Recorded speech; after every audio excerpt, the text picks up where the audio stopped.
Today I have the honor to review one of my personal favorite cars, the 2020 AMG GTC. Thanks to my friend Stas, we're going to take a walk around this car, go over all the cool features, the exterior styling, the interior, and the amazing V8 engine this thing has.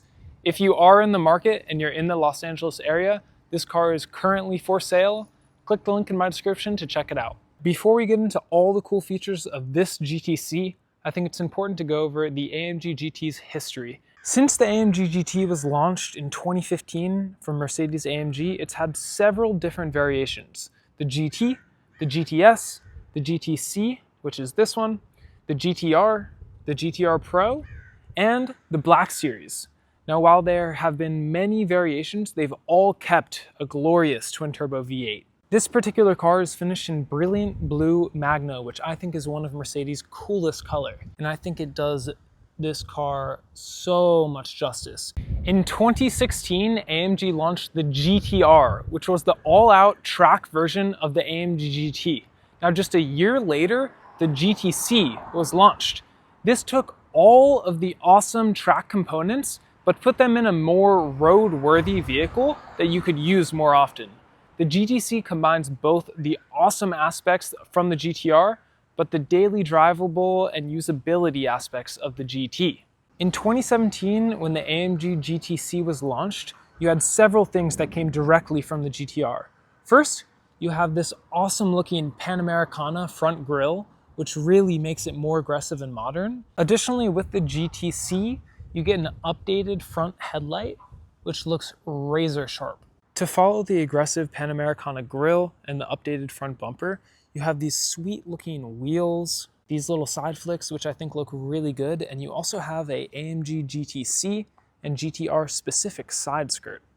All of this accompanies the GTC to make it look so cool, so aggressive, and really wide compared to a base GT. One of the coolest things about this GTC is that it shares the same bodywork with the GTR. If you look here at the rear bumper, it has the same air slats, which make the car look so wide compared to the GT and GTS. The AMG GTs really took inspiration from the 50s SL and the SLS with a long hood.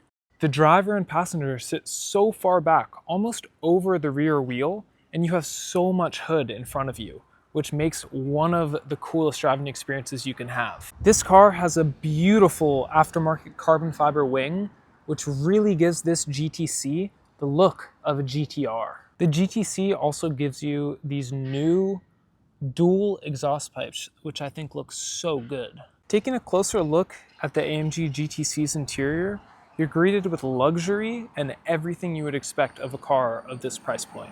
This particular car has the brown saddle interior with upgraded stitching, which really make it stand out against the Magno blue. Because this is the 2020 version of the GTC, you actually have a digital speedo where you can see your tach and your speedometer indicating 220 miles an hour. You have an Alcantara wrapped steering wheel, which feels really nice to the touch. Of course, your up and down paddles, and you can access your sport modes and race modes right here.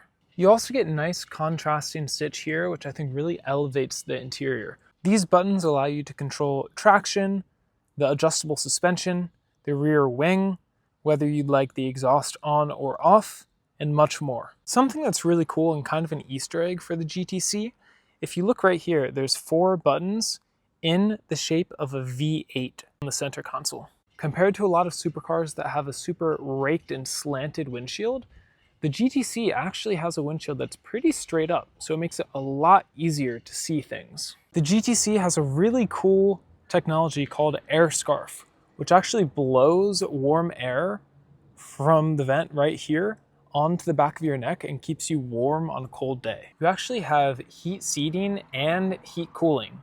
So if it's a cold day, you can turn on your heat seaters and the air scarf and you'll be completely comfortable. This car has the optional Burmester high-end sound system. You get these awesome looking speaker grills on the dash as well as the door panels. Although you do lose some practicality with the Roadster version compared to the Coupe, you still have a good amount of space. You can fit golf clubs, groceries, whatever you need, and I don't think you'll be missing out on a lot of practicality. The twin-turbo V8 from the AMG GTC makes 550 horsepower and 500 pound-feet of torque.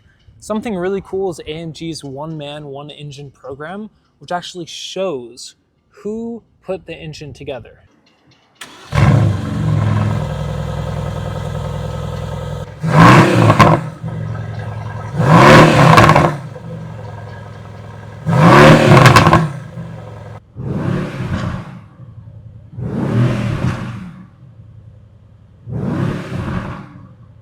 With over 500 horsepower, the GTC can get from 0 to 60 in 3.5 seconds, probably spinning all the way, and has a top speed of 200 miles per hour. The twin-turbo V8 is paired with a 7-speed dual clutch that's actually housed at the rear of the car to help with the weight distribution. Another cool feature directly from the GTR is this little slat right here, which kind of accentuates the rear width of the car. One of the only cons of the AMG GTC is the fact that you have this huge long front end, but you actually don't have a front camera.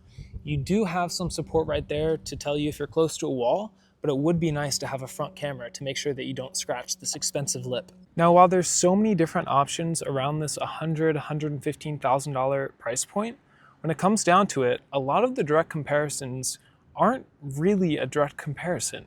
You have the Porsche Turbo, the Porsche GT3, but I think if you choose a Porsche, you'll be missing one thing: the glorious twin-turbo V8.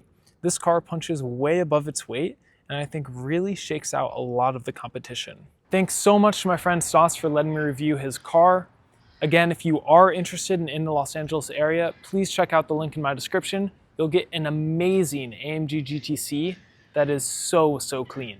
The AMG GTC is truly one of the best versions of the entire GT family. You get all of the best parts from the GTR, but you get a little bit more drivability and usability compared to the GTR. A bit softer suspension, but all the power you would ever need. Thanks so much for watching.